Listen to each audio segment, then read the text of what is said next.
दोनों के परिवारों में क्या हाल है, आजम भाई के परिवार में क्या हाल है आप देखो, और इकबाल भाई के परिवार का क्या हाल है सहारनपुर में आपने देखा।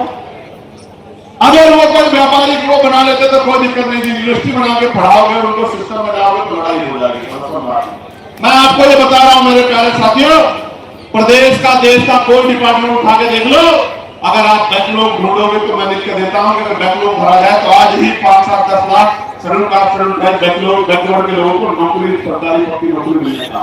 लेकिन इन सरकारों ने क्या कर रखा है, इन्होंने ठेके सुविधा पे अपने लोग रख रखे, कम पैसे में लोग रख रखे, जो लोग रख रखे उनको पूरा पैसा नहीं मिलता, कॉन्ट्रैक्चुअल जॉब दे रखी है, क्योंकि आरक्षण ना देना पड़े SC ST OBC के लोगों को। इसलिए मैं आपको कहना चाहता हूं, ये जो UGC आया मैं इसका धन्यवाद करूंगा इस गाइडलाइन का। इसके आने से कई लोगों के चेहरे बेनकाब हुए जो कहते थे हम सेकुलर हैं, हम पार्टी के प्रोटेस्टर से मेरा अनुरोध है कि ये अपने झंडे वंडे जो है साथ लेके सड़क पर मार्च करते हुए ना रहे। ये जो सम्मानित व्यक्ति बोल रहे हैं मैं उनसे आग्रह करूंगा, जो एडमिनिस्ट्रेशन के लोग यहाँ हैं मैं उनसे आग्रह करूंगा कि हमारे जो सीनियर लोग एक बार उनसे बात कर लें, ये बीच में ना अपनी बात को रखे और ये भाषा शैली सुधारे, झंडे वंडे नहीं होते हैं, ये झंडा हमारा सम्मान है। और इस बार अगर ये भाषा शैली नहीं सुधारेंगे तो फिर ये आंदोलन आज ही नहीं, अब आगे कल के लिए भी कह दूंगा, लोगों को अपील कर दूंगा, फिर देख लेना सम्मान ले पाओगे तो करोगे।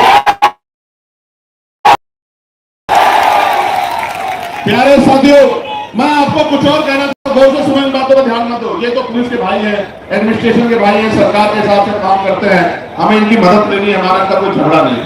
आप गौर से सुनो मेरी बात को। कई लोगों के चेहरे बेनकाब हुए, कई पार्टियों के चेहरे बेनकाब हुए, कई नेताओं के चेहरे बेनकाब हुए, कई सामाजिक संगठनों के चेहरे बेनकाब हुए, और सबसे ज्यादा बेनकाब अगर कोई नारा हुआ है तो वो नारा है जो नारा लग रहा था कि जात पात की करो विदाई, हिंदू हिंदू भाई भाई, वो नारा भी बेनकाब हो गया, वो नारा झूठा था। अगर वो नारा सच्चा होता तो मैं पूछना चाहता हूं कि जब मंडल कमीशन की बात आती है, जब SC ST आयोग की बात आती है, SC ST एक्ट की बात आती है, जब UGC की नई गाइडलाइन की बात आती है, तो आप आंदोलन क्यों करते हो हमारे खिलाफ? क्यों हमारे खिलाफ आंदोलन करते हो? क्यों आप हमारे खिलाफ आंदोलन करके सड़कें जाम करने का काम करते हो? क्यों आप आंदोलन करके जो कहते थे कि प्रधानमंत्री हिंदू हृदय सम्राट है, उन्हीं प्रधानमंत्री को बताओ कहां गया, निकाला कैसे कैसे शब्दों से नवाजा गया। तो जिस प्रधानमंत्री के राज में आपको EWS मिला, उन्हीं प्रधानमंत्री को जब एक आपको काल्पनिक ऐसा लगा कि भाई हमारे बच्चों के ऊपर जो है जांच बैठ सकती है, उनपे जो है उनपे मुकदमा दर्ज हो सकता है, सिर्फ काल्पनिक, कोई मामला सामने नहीं आया। हम पे तो उदाहरण है, मैं बताऊंगा पूरी बात में, हम पे उदाहरण है, कोई मामला सामने नहीं आया तो आप आंदोलन करने चले आए। क्योंकि जब भी मंडल कमीशन कहां से हिंदुओं के खिलाफ था मुझे बताओ, अगर मेरे भाइयों को कुछ मिल रहा है और मैं विरोध कर रहा हूं तो मैं कहां से उनका भाई हुआ, आप मुझे बताओ।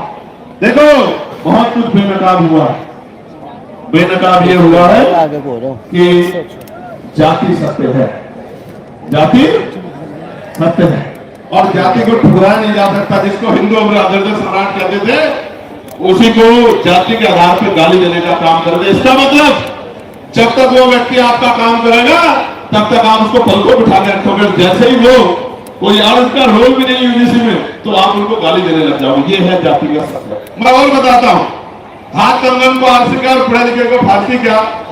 कल ही एक मामला हुआ एक बैंक में, 2 बेटियां थी, वो एक बेटी कहती है कि मैं ठाकुर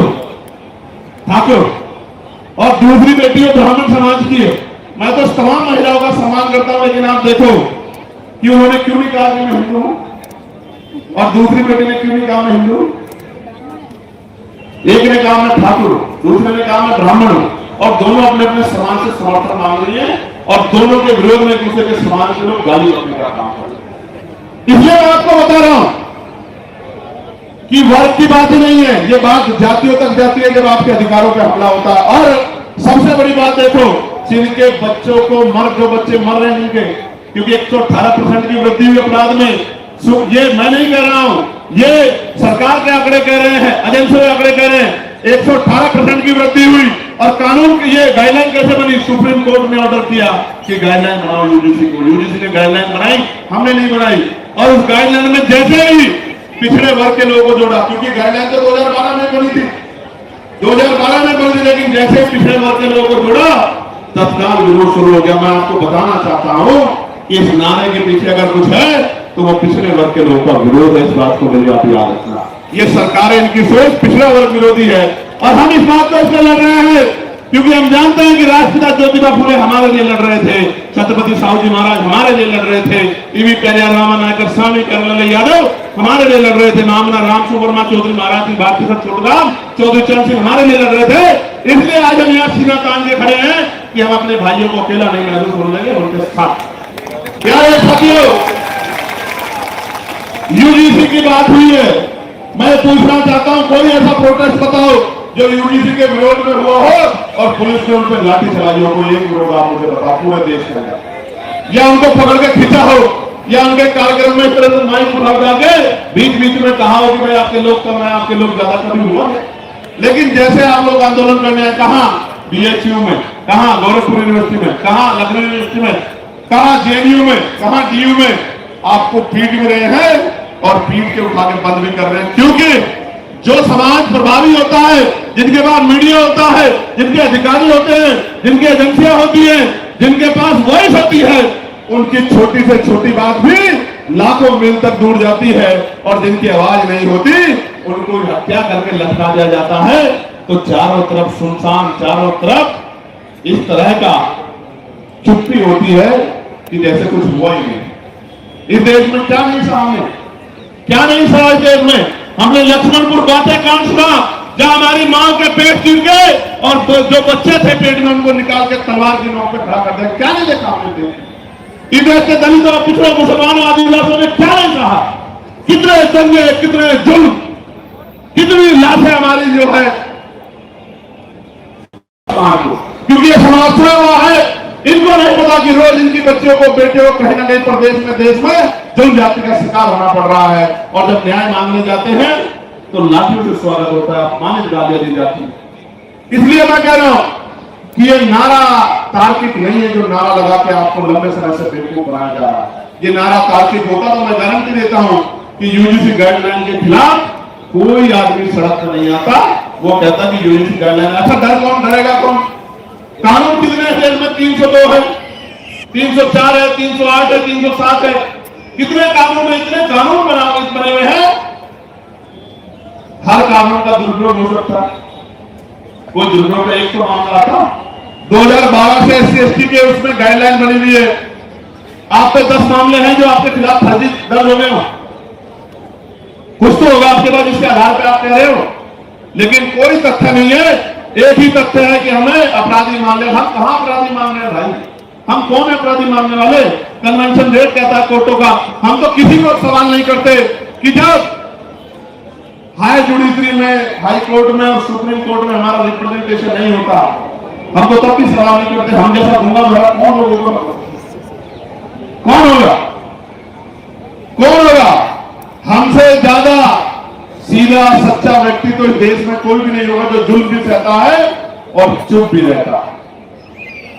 जानवर भी अपने हक के लिए लड़ते हैं, हम लोग तो अपने हक के लिए नहीं लड़ पाते। हमसे ज्यादा सीधा भोला कौन होगा? और इसी भोलेपन का फायदा लंबे समय से उठाया जा रहा है। प्यारे साथियों, इसका एक उदाहरण बताता हूं कि क्यों लड़ना पड़ता है। मध्य प्रदेश में 90 के बाद, जब मंडल कमीशन के बाद आरक्षण लागू हो गया पिछड़े वर्ग के लोगों को, तो आज भी वो भैया खड़ा है। 13% आरक्षण वहां जो संवैधानिक 27% मिला है उसमें से भी 13% मिलता है। वो रोज आंदोलन करते हैं। यही सुप्रीम कोर्ट उस मामले को, फाइल को नीचे दबा के रखा है। क्यों नहीं सुनता?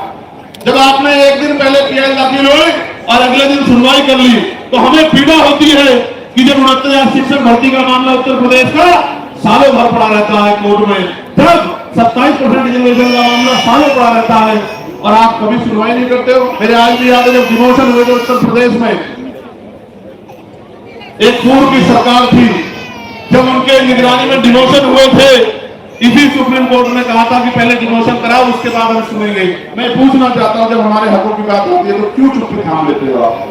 हम तो उम्मीद लगा के बैठे कि आप न्याय के देवता हो, आप न्याय की मूर्ति हो, आप न्याय करोगे। क्या ऐसा गाइडलाइन में जिसने गाइडलाइन ना पढ़ी आप मुझे बताओ, क्या उसमें आर्थिक रूप से कमजोर वर्गों को उद्देशिका में नहीं जोड़ा गया? आर्थिक रूप से कमजोर हुए डेवलप में सारे सामान्य जाति के बच्चे, तो कैसे सामान्य जाति के खिलाफ हो गया? इसमें महिलाओं को जोड़ा गया है, इसमें दिव्यांगजनों को जोड़ा गया है, कैसे किसी के खिलाफ हो गया? और कहा गया कि भाई इसमें नोटिफिकेशन में ये नहीं रखा कि सामान्य जाति के प्रतिनिधि होंगे। मैं कहता हूं 38 जब कुलपति सामान्य जाति के हैं तो आपका रिप्रेजेंटेशन कौन कर देगा? जब इतना बैकलॉग है ओबीसी एससी एसटी का, तो आप हमें तो गारंटी देता हूं जो समता समिति बनेगी बनवा लो, ओबीसी के एसटी के प्रोफेसर नहीं मिलेंगे आपको, सीनियर प्रोफेसर मिलेंगे। मेरा चैलेंज आप चेक करवा।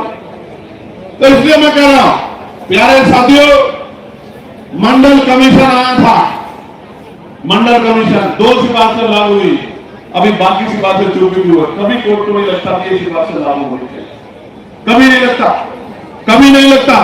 और निजी क्षेत्रों में हम लोग पार्लियामेंट में बिल लेके आए, प्राइवेट मेंबर बिल के निजी क्षेत्रों में एससी एसटी ओबीसी के लोगों को आरक्षण मिला।